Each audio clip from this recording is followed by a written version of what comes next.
Astăzi o să-i facem un nou prank lui Bia, fraților. Alin o să vină beat acasă. Și nu doar beat, guys. O să vin cu o urmă de pupic aici. Te-am lăsat responsabil de copilul ăsta și tu vii rup de beat, frate. am adus. Te vezi ce scârbos ești. Știi foarte bine că urăsc beții, urăsc oamenii care beau. Deci tu mă enervezi la maxim în seara asta. Dar i-am dat și lui una să bea. Tu ești idiot, cum să-i dai o bere la copil de 15 ani, Alin? Hai ruși pe gât, ești nebun la cap! Ce rușa am pe gât? Ai înșelat! Și vii rup de beat acasă! Ce ai pe gât aici? N-are cum să nu te știe. Păi e frumos, clar că mă știa. Glumesc. Adică tu zici, mă, că ai pus să veni corelația noastră prin chestia asta?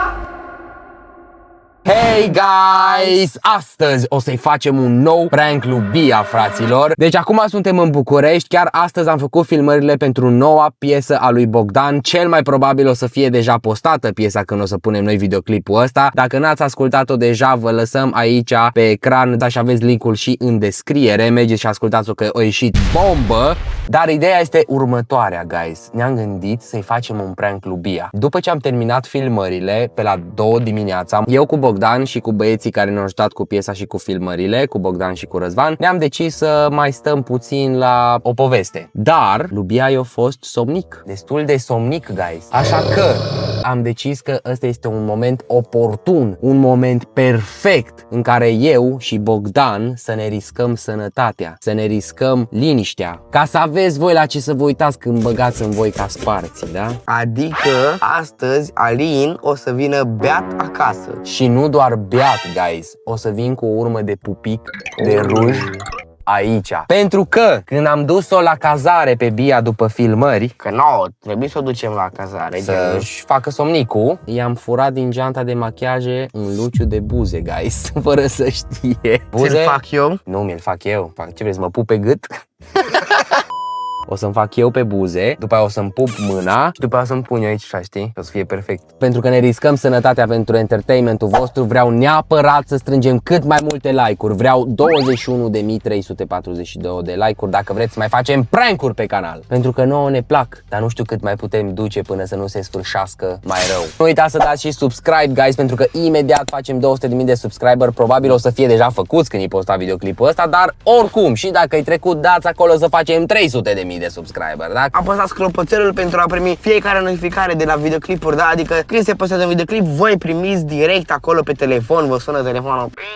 Bine, au postat videoclip prank sau 24 de ore. Da, încă o chestie, pentru că îmi doresc ca această experiență să fie cât mai autentică pentru draga mea soție. Înainte să intru, o să iau și câteva guri de bere. Nu o să pot să arăt chestia asta pe cameră, pentru că nu vreau să ni se dea jos videoclipul. Și o să mă și dau cu puțină bere pe aici, ca să miros foarte tare alcool și să nu fie suspiciuni cum ești, bă, tu beat, dar nu miroși a bere, ăsta e prank, hai să căutăm camera și o găsește.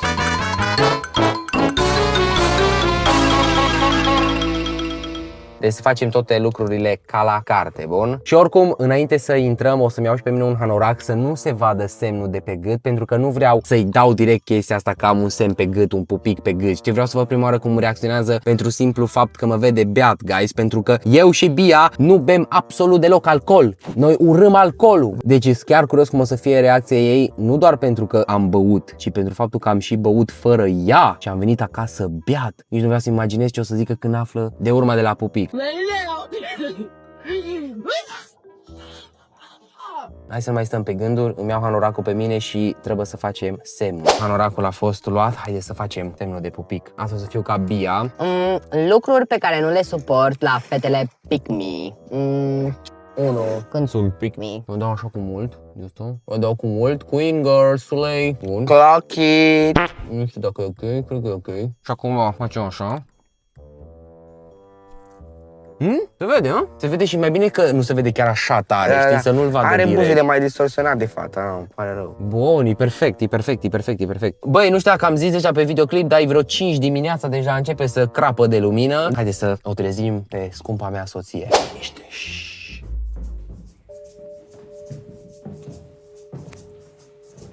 O să fie bombă rău, prank-ul ăsta. Am ajuns.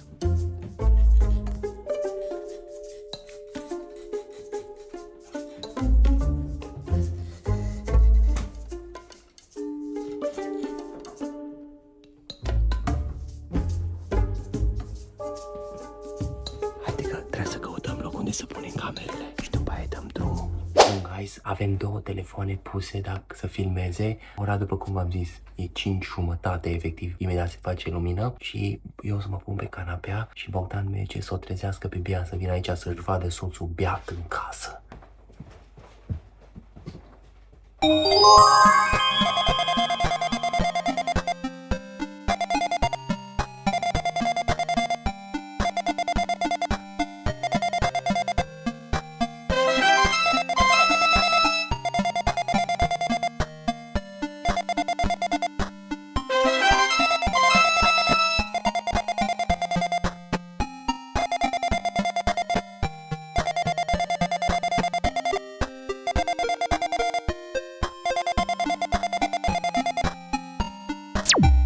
Du-te aici. Ce vorba aia? Ei, Ce faci? bine, tu? Ți sun? Da. Puțin, obosit. Mega obosit. Dar eu obosit gen. Stai puțin, uite. Sunt foarte obosit. Am pus la son. Da, și e foarte obosit, Eu. știi. M-am pus la somn, drag. My God, ce tare ți-ai murdărit, papuci. Unde, doamne, ți-ai murdărit așa? Nu știu. Fii atentă. Am înțeles să fac surf azi. Uite. Fac surf. Ce ai? Bine. Ceva frumoasă mea. Ce ai? Ce să am? Eu ce? ți-am zis că a fost foarte obosit. La Mi-a piesă, obosit, stătea mi cu se și moale, lansează așa. la piesă, la filmare. Ce ai? Păi e foarte Mica. Și mă refer că eu obosit fizic mai mult. Mi-a fost dor de tine, știi? Mi-a fost foarte dor de tine. Puți! Put! Iubire, a fost o zi lungă, știu că... Suflă la mine! Nu? Suflă la mine! Ce să suflu? Eu nu dau un gât pe nimeni. Miroși ca bere. Eu nu sunt nici frumoasă. Miroși alcoale. E bine că se simte numai berea pe berușule. Am băut cu Bogdan, am băut cu Răzvan. Păi dar... Ai băut? Deci Nu, chiar ai Bia, băut? auzi, Da. deci nu. După ce am filmat piesa, am zis cu băieții să rămânem să povestim puțin. Și eu zis că hai totuși să scoatem o bere, scos o bere de la frigiderul de acolo, de la studio și o băut o bere. După aia Da, încă o ei, bere, eu mâncam, am mâncat niște alune, o bere, și după aia Să încă o bea, bere. what the fuck? Și de la vreo a 4-a, n-am mai făcut. Dar nu, adică ce se întâmplă Tu după. vorbești serios? După... Taci puțin! Ce are? Tu vorbești serios că ai băut? Dar ce are că mai bea o bere de N-ai când? băut niciodată să-mi bii beat acasă. No, acum locuri M-ai noi. lăsat să mă culc, stai puțin. M-ai lăsat să mă culc. Continuă. M-ai lăsat să mă culc. Te-am lăsat responsabil de copilul ăsta Da. să îi faci o Asta- chestie și tu vii rup de beat, frate. Ne-am adus acasă, teafă și ne-am uitat. Și eu doar am băut câteva Nu mă beri. prostă. Ce ai zis? Ai fost de acord. Crezi că într-o simulare? Nu, ca să spun adevărul. Ok. Să spun adevărul. Lasă-mă puțin cu adevărul tău. De când bei tu? I wanna know. Mereu am mai băut câte o bere de când. Alin, bei o bere vara, asta nu înseamnă că bei. De când, Doamne, bei? Dacă vii în București, nu trebuie să te haladești și să începi să bei sau să începi să folosești chestii sau orice altceva. Nu am hală de frumoasă mea, doar am băut. Te vezi ce scârbos ești. Foarte bine că urăsc beții, urăsc oamenii care beau. Dați doar obosit. E scârbos, e tăr, efectiv. Că e băgare haine și obosit. Arată scârbos, să vină băut acasă când eu l-am lăsat să stea cu tine, să aibă grijă de Bia. să vii teafăr acasă. Maxim e puțin Cu ce ai venit acasă? Maxim e puțin am Da, Mașina, cu ce ai venit să acasă? vin acasă? Cu mașina! Glumesc. Doamne, dar nu mai De știu. ce nu ai lăsat mașina? Am lăsat-o la Bogdan și luăm boltul. Asta ți se pare ție activitate de bărbat de 24 de ani. Să stai să bei ca la cârciu, mă, frate. Când eu te las să grijă, ce dracu stai cu aia și bei? Mă frumoasă, m-am distrat puțin, am râs o grămadă, gen, am făcut o grămadă de glume și au zis Bogdan la un moment dat, hai să bem o bere și am băut. Dar nu... Câte bere ai băut? Ce Am ai băut că băut? nu-i mare chestie. Câte bere ai băut? Ce ai băut? Ți-am zis, am băut o bere, am mai băut o bere, încă una și după aia am pierdut numărătoarea, nu mai știu. Ce ți-ar place să vin așa, beată, rupt de beată? Eu nu beau absolut niciodată și când spune să vii așa în față, mergem chiar rupt de beat, dar n-ai pic de rușine față de mine. N-ai pic de rușine față de copilul ăsta. Rupt de beat, îți conștient 100% de ce zic acum. Scârbos. Mi-e scârbă să te văd așa, Nu beată, așteptam, zic am sincer, mi se fost pare dor de scârbos. tine. Am fost dor de tine. Scârbos, ce bărbat, mai bea o bere. nu există bărbat, nu mă face, te rog. puțin din când în când cu băieți, la o bere, e normal într-o relație, că mai las bărbatul. Duhnești. Să mai meargă la un meci, să mai meargă la o terasă, mai bea o bere, 2, 3, 4, câte vrea. Așa bărbat vrei să fii tu, să mergi la meciuri, să bei bere, să stai cu globolul de balune în față. Au mai lovit cu încărcătorul ăla. Terminați odată! Ei, fără violență în casă! Ei, 5 dimineața, 6 dimineața, 6 vine, cât domne-i ceasul? 5:45. Bine. Uite că dă lumina. Hai să citești. Dă lumina, uite. Vedem răsărit împreună. E scârbos. Hai, Chiar, nu nu are, se asta, că s-o gândit la eu știu că te-ai obișnuit așa, gen fără, dar e odată. Dar e scârbos și pe lângă asta te-am pus să ai grijă de copilul ăsta, am gândit să mă pot baza. Uite-te ce grijă! N-are nicio urbă de nimic. Are vreun deget rupt. I-am scos un dinte din gură. Dar unde ai mers? Șireturile, și până și șireturile îți legate în continuare. Unde ai mers să bei? What the fuck? Apuce-mi Am mers la Bogdan, am băut, doamne. Au, du-te copile! Am fost la Bogdan. Acolo am lăsat și mașina, v-am zis. Ce faci, Alin? Ce faci, Alin? E cald. E cald. Ce am vrut să zic? Mai am să zic. Am vrut să te pui la somn, Alin. Păi, să știi că trebuie. Pentru că e ridicol. Dar eu nu mă pun la somn dacă sunt seamga frumoasă. Sunt seamga frumoasă. Ai, nu, a fost o zi numai. A fost o zi numai. Ok, Am fost bine. cu băieții, am băut o bere. Scârbos, ne-am by the way, gen să distrat. stai pe la orele astea în timp ce eu mă pun la somn, în timp ce copilul ăsta are de tras niște Dar nu piese. înțeles, dar gen... Deci de acolo să stai să-l ajuți, nu să stai la bere cu un copil de 15 ani lângă tine. Dar n-am... Ok, are 15 ani, nu are 10 ani. Și pe lângă chestia asta, noi filmările la cât ani de Ok, dar nu mai vorbi, că nu-mi place deloc atitudinea asta de Filmările la cunosc chestia asta. 2-3 dimineața. Nu e atât de comportamentul tău, dacă vrei te filmezi și ți-ară mâine. Hai să Dar nu e o atitudine, nu... Hai la somn. Eu nu pot să mă pun la somn dacă e supărată pe mine. Nu sunt supărată pe tine, e ok, Ba hai la da, somn. e supărată. Hai la somn, până te rog, că mi-e Ești somn. foarte supărată. Eu nu vreau să fiu Abia chiar nu are supărat. sens să te superi pe el că băut câteva beri. Deci tu mă enervezi la maxim în seara asta. Dar i-am dat și lui una să bea. Abia, beau toți 3. Tu ești idiot, cum să-i dai o bere la copil de 15 ani, Alin?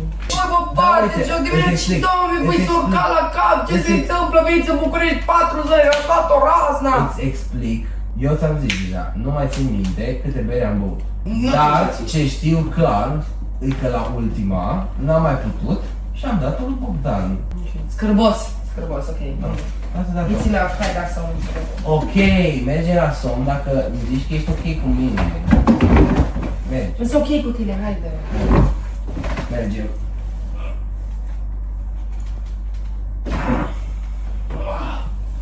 Scuze. Bă, dar e cald rău aici. Deci merge la somn, nu? Da. Alin, te rog, comportă-te ca un om normal, nu ca un om rupt în gură de beat, frate. Ce scârbos e Doamne. comportamentul ăsta la orice om. Eu am venit acasă să dormim, să fie ok. Ok, bine, lasă bata.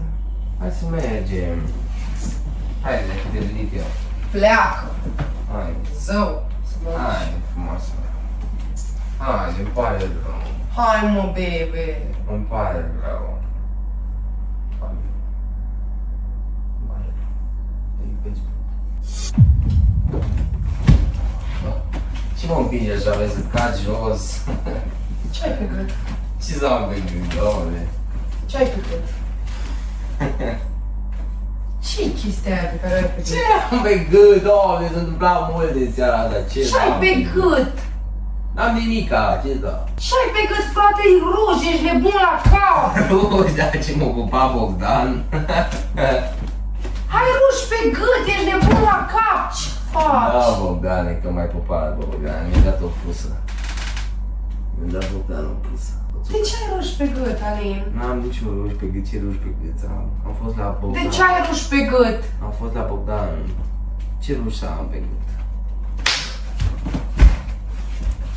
Ok. M-a trezit puțin asta. Ești un nemernic. Pot să știu de ce ai ruși pe gât? Pot să știu de ce ai ruși pe gât? Nu mai țin minte multe chestii, dar Pot să știu de ce ai ruși pe gât? ce țin minte clar e că... De ce ai ruși pe Stai gât? că încerc și să-mi amintesc, Doamne, stai puțin. Du-te naibii! Am fost la... Du-te naibii! Am fost la un club? Du-te naibii! Cred că am fost la un club. Bogdane, aberează? Cred că am fost la un club, dar nu mai țin minte. Ne-au luat și ne-au dus la un club? Nu! Nu, Bia, dar gen, auzi, te rog frumos, ascultă, deci, eu cu Bogdan, cu Răzvan și cu Alin, la un moment dat, ei au zis că în București sunt multe cluburi faine. Au zis să mergem la un mers club. în club. Și mă băga și pe mine cumva. O reușit să mă bage și pe mine cumva. Da, că am zis, le-am zis la un moment dat că îmi place Are mult. you serious? Chiar ați mers în club? Le-am zis la un moment dat că îmi place mult muzica techno și au zis Bogdan sau Răzvan? Nu mai știu care a zis. Dar au zis unul din ei Bogdan. că știu de techno, așa-i? Și m-au dus la de-asta de techno. Ai mers în club. A fost doar muzică, am ascultat niște Cine muzică. te-a pupat pe gât în Nu m-a club? pupat nimeni, nu m-a pupat The nimeni. fuck? Nu mi-aduc aminte să mă fi pupat cineva, nu mi-aduc aminte, nu a fost nimeni. Cui ce ai pe gât? Cum adică nu te-a pupat nimeni? Fost. Ce ai pe gât aici? Mine, și dai mine, nu mai amintesc nimic, gen, să fi fost, nu a fost. Ai înșelat! Și vii rup de beat acasă! Întreabă pe el că eu nu mi-am... Vii rup de beat acasă și te joci așa cu mine! Ok, deci întreabă pe Bogdan. Are you out of your fucking mind să mă Bia. și pe mine? E ok, doar a băut câteva beri și a fost în club. Dar nu am făcut nimic, gen. Omul nu a mai realizat, a băut beri și nu a mai realizat. Vă bate joc de mine? Cum să Nu, bag? Bia, dar e o chestie care trebuie Vă bate să joc de mine înțelegi. acum? Trebuie să înțelegi asta. Nu, Bogdan, vă bate joc de mine, te rog zi. Pentru chestia asta, dacă chestia asta nu e o glumă proastă, Alin o să fie rău. Alin, tu îți dai seama că ai pus în pericol relația noastră prin chestia asta? Am băut câteva beri. Că ai fost într-un club și te-ai pupat cu una, ți-o lăsat semn pe gât? Cu ciuna, nu mă pupa cu Nu mă nimeni. face să te mai pliznesc încă o dată, te rog. Ce ai pe gât? Dar n-am nimica. Ce ai pe gât? N-am nimica. Zi-mi ce ai pe gât, că tu hânești alcool. Ok, îți spun ce am pe gât, îți spun ce mi-amintesc. Nemernicule, O să zi! spun ce mi-amintesc, ok? Dar te rog frumos, fii calmă, ok? Fii calmă. Deci, am fost cu... Pe scurt, te rog, Ok, am please. fost cu Bogdan, la Bogdanul nostru, la Bogdan. Chiar am fost, da, la el. Bun, ok, bun, zi. Și am stat acolo și țin minte la un moment dat că am avut discuția despre YouTube-ul nostru și discutând... Bia, nu, e adevărat ce zice Alin, tot e adevărat Da, ce zice. și... Taci, Bogdan, tu taci.